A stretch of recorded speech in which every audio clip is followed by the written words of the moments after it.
ओम नमः शिवाय। सावन का महीना है और बाबा भोलेनाथ के बारे में बात ना की जाए, ऐसा तो नहीं हो सकता। तो चलो आज हम बात करेंगे ज्योतिर्लिंगों के बारे में कि जो ज्योतिर्लिंग है बाबा भोलेनाथ के, हर एक ज्योतिर्लिंग का अपना ही एक महत्व है। अगर आप वहाँ जाते हो तो उसका क्या महत्व है वो मैं आज आपको बताती हूँ। इसके साथ साथ मैं आपको एक चीज़ और बताती हूँ कि जब मैंने कुछ लोगों की होरोस्कोप देखी, उन्होंने मेरे से डीएम करके पूछा, कमेंट में पूछा मैम रेमेडी बताओ। तो आज आपको ये जो रेमेडी है ना, ये हर एक उस पर्सन के लिए है जिनको कि जीवन में देखो, ये जो 12 ज्योतिर्लिंग है ना, 12 ज्योतिर्लिंगों में ही आपके हर बात का जवाब है। चलो हम बात को बढ़ा के नहीं, प्रूफ के साथ बताती हूँ। नंबर 1 है केदारनाथ। अगर आप केदारनाथ जाते हैं, जो कि एक बहुत बड़ा ज्योतिर्लिंग है भोले बाबा का, अगर आप इधर केदारनाथ के दर्शन करते हैं तो आपको मुक्ति मिलेगी, मुक्त हो जाओगे हर चीज़ से, ठीक है। इसलिए केदारनाथ जरूर जाना चाहिए। दूसरा है महाकालेश्वर। महाकालेश्वर भय से मुक्ति।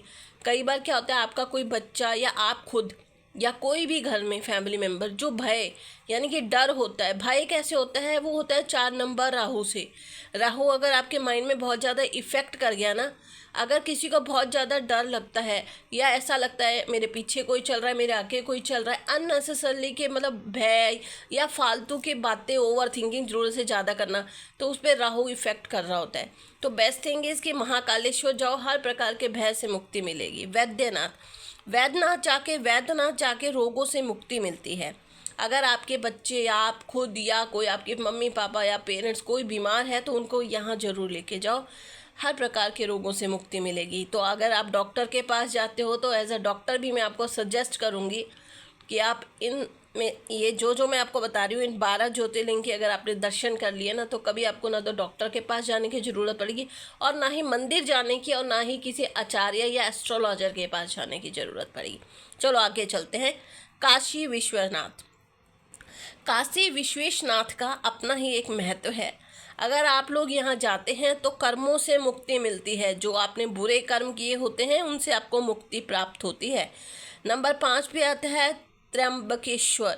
त्र्यंबकेश्वर में सर्व मनोकामना पूर्ण होती है। और नंबर 6 पर आता है सोमनाथ, जहाँ पर जाने से आपको सुख और शांति मिलती है।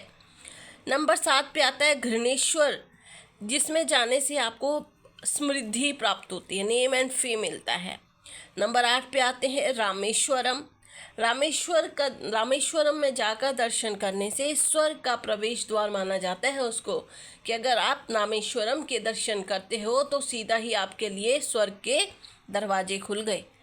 9 पर आते हैं मल्लिकार्जुन। मल्लिकार्जुन में जाकर जितने भी आपने बुरे रूपों से आपको मुक्ति मिलती है, बुरे कर्मों से मुक्ति मिलती है। नंबर 10 पर आता है भीमा शंकर। भीमा शंकर अगर आप जाते हो तो हर प्रकार की मुश्किलों से लड़ने की आपको शक्ति मिलती है और आपको विजय की प्राप्ति होती है। नंबर 11 पे आते हैं ओमकारेश्वर। ओमकारेश्वर के दर्शन मात्र से ही आपको आराम और शांति प्रदान होती है। और उसके बाद आते हैं नंबर 12 पर नागेश्वर। नागेश्वर जाने से हर प्रकार के पापों से मुक्ति मिलती है और आपके हर प्रकार के पाप नष्ट हो जाते हैं। तो ये हैं 12 भोले बाबा के ज्योतिर्लिंग, जिन पर जाने से हर प्रकार के दुखों से, दरिद्रता से, पापों से मुक्ति मिलती है। तो आप लोगों को अगर ये 12 ज्योतिर्लिंग के दर्शन हो गए तो समझ लीजिए स्वर्ग का द्वार खुल गया। बट ये नहीं है कि बुरे कर्म करते रहो और फिर इधर दर्शन करो और कहो कि हमारे तो बुरे कर्म थे, हमने तो वहाँ दर्शन कर। नहीं, अगर आपने बुरे कर्म किए हैं और अगर आपको उनका पछतावा है और फिर यहाँ जाकर माथा टेकते हो और माफ़ी मांगते हो अपने गुनाहों की, तो माफ़ हो सकता है। बट अगर आप सोचो कि हम पाप करते रहेंगे फिर यहाँ के दर्शन कर लेंगे उसके बाद हमारे पाप दूर हो जाएंगे, तो वैसा नहीं होगा। रियलाइजेशन होना इज़ वेरी इम्पॉर्टेंट। अगर आपको अपनी किए हुए कर्मों का गिल्ट है तो आपको उसकी लिए माफ़ी मिल सकती है, क्योंकि जाने अनजाने दुनिया में ऐसा कोई इंसान नहीं है जिससे कि पाप ना हुआ हो। अब मैं कहती हूँ कि मैं तो बिल्कुल पाप नहीं करती, मैं तो मच्छर भी नहीं मारती, पर जाने अनजाने हम जब सड़क पर चलते हैं अच्छा सॉरी, एक चीज़ और बता देती हूँ कि जैसे कि मैं आजकल उटपटांग खाना बंद कर दिया है, तो ज़रा सा भी कुछ ऐसी चीज़ खा लेती हूँ तो मेरे गले में ना बहुत जल्दी प्रॉब्लम आनी शुरू हो जाती है। तो थोड़ा उसको अवॉइड करना, थोड़ा गला बैठा हुआ है। बट चलो आज के लिए इतना ही। राधे राधे, ओम नमः शिवाय। दर्शन करते रहे प्रभु के, पापों से मुक्ति पाते रहोगे। और जितना भी इस रील को आप शेयर करोगे उतना ही आपको बाबा भोलेनाथ के का ब्लेसिंग मिलेगी, क्योंकि कोई भी चीज़ है, धर्म हो कर्म हो, बांटने से बढ़ता है, चाहे वो धन हो। ओम नमः शिवाय। राधे राधे।